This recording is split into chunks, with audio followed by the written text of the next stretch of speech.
Buenos días, muchachos. Entonces, ya teniendo en cuenta las preguntas que aquí ustedes me han realizado, quiero que tengan presente lo siguiente. Uno, la revolución científica, tengan presente que se da en la época moderna, iniciando la época moderna, entre el siglo XV y XVI. ¿Sí? Tengan presente también que estos cambios que se dan con la revolución científica fueron los inicios para tener esos cambios que tenemos actualmente en la ciencia y la tecnología, lo que es la robótica, lo que es los viajes espaciales, lo que son los avances en la medicina, lo que son los avances en todo nivel científico, se dan a través de esta misma revolución científica. Los aportes que da esta revolución científica pues ya son los que acabamos de mencionar. Eh, Ahora tengan presente que la filosofía, como es una parte del conocimiento que va a darle las bases a todo ese conocimiento que tenemos actualmente. Entonces, por consiguiente, llega a ser muy importante la filosofía eh, dentro de esta revolución científica. ¿En qué época empieza Nicolás Copérnico a involucrarse con la revolución científica? Nicolás Copérnico fue uno de los que inicia esta revolución científica. ¿Sí? No es tanto que se haya involucrado, sino que cuando él empieza a hacer todo su estudio sobre el universo y sobre cómo que no era la Tierra, acuérdense que en la época media había una visión ptolomeica en donde la Tierra era el centro del universo y alrededor giraba el Sol y los demás planetas.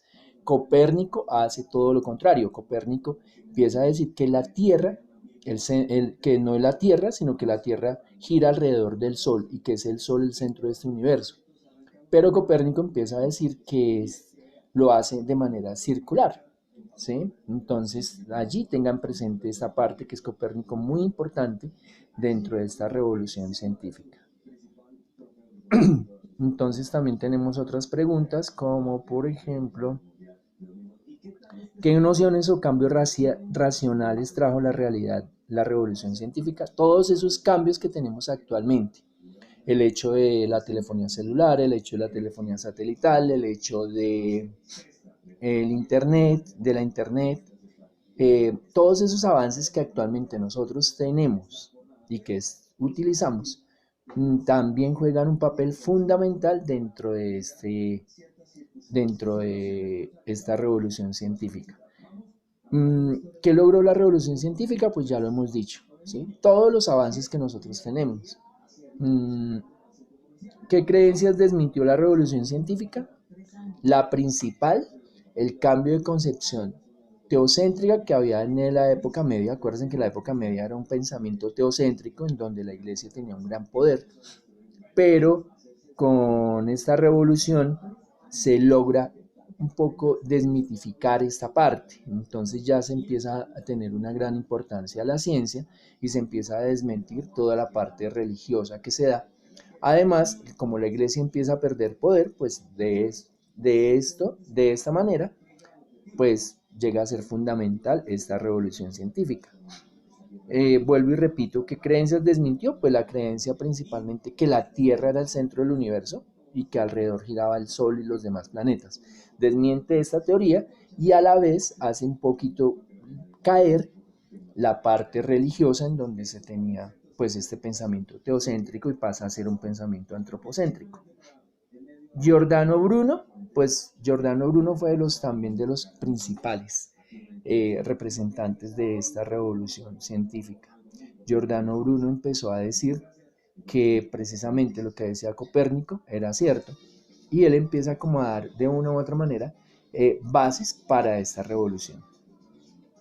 Eh, ¿Qué sucede cuando Copérnico cambia el pensamiento? Pues sucede todos los cambios que se dan. ¿Sí? Entonces, de un pensamiento antropocéntrico de un pensamiento teocéntrico a un pensamiento antropocéntrico. Y pues la teoría de Copérnico actualmente está vigente. Nos damos cuenta que el Sol es el centro del universo, el centro de nuestro sistema solar y los planetas giran alrededor de él. Ahora, hay algo fundamental y es que antes, en la época media, se consideraba que el sistema solar era finito, ¿sí? Es decir, tenía un fin. Pero con esta revolución científica, el sistema solar ya no va a ser finito, sino por el contrario, va a tener, eh, va a ser infinito, perdón. Ahora, ¿cuáles son los rasgos de un pensamiento antropocéntrico? Pues tengan presente que el pensamiento antropocéntrico va a poner como centro el hombre y por ende va a tener nuevamente en el Renacimiento eh, toda la parte cultural greco-romana. ¿Sí? Tengan presente que para los griegos y los romanos el ser humano era fundamental, era ver cómo mente y cuerpo eran fundamentales dentro de la filosofía, entonces todo eso se pierde en la época media, pero en la época moderna vuelve a ser fundamental y por eso aparece el pensamiento antropocéntrico, en donde el hombre es el centro del universo. ¿A cuál filosofía se le atribuye el paso a la filosofía moderna? Más que a una filosofía, una escuela, ¿sí? La primera escuela que se da en la época moderna llega a ser la escuela racionalista, que es dada por Descartes. Acuérdense que yo ya les había mencionado que Descartes es considerado el padre de la filosofía moderna, como tal.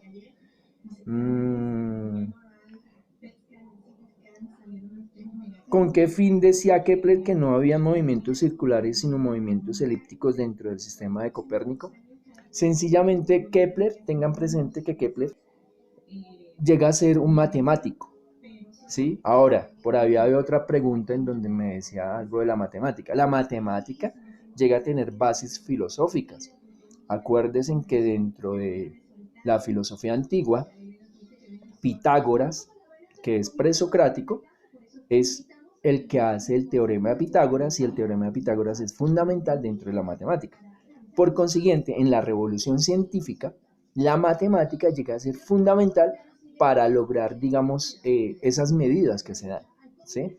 Y el cálculo y pues la física llegan a ser fundamentales dentro de esta concepción del universo. ¿Qué avances científicos? Ya los dijimos. ¿Qué cambios introdujo la revolución científica también?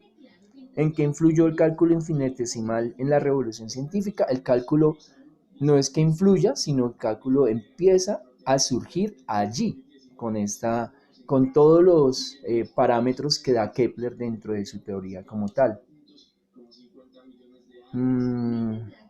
¿Qué cambios que influyó?